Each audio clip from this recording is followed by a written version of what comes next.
আসসালামু আলাইকুম। এত রাতে ইলিশ মাছ রান্না করলাম ছেলের জন্য, এবং আমি তো খুবই লোভী মানুষ। ইলিশ দেখলে জিভে জল এসে যায়। ইলিশ দেখলে আমি ভাত না খেয়ে ঘুমাই না কখনো। আসলে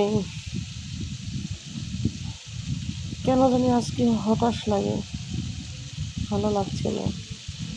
আল্লাহ, আপনি ছাড়া আমাদের কেউ নাই এই দুনিয়ায়। আপনি আমাদের দেখার মানুষ। আল্লাহ, হে আল্লাহ, তুমি আমাদেরকে দেখে রেখো, আমাদের সন্তানদেরকে ভালো রেখো, সুস্থ রেখো।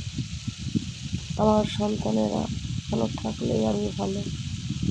আল্লাহ, আপনি ছাড়া কে আছে এই দুনিয়ায়?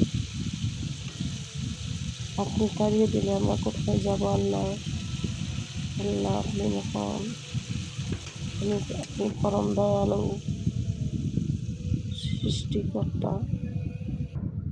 সবাই ভালো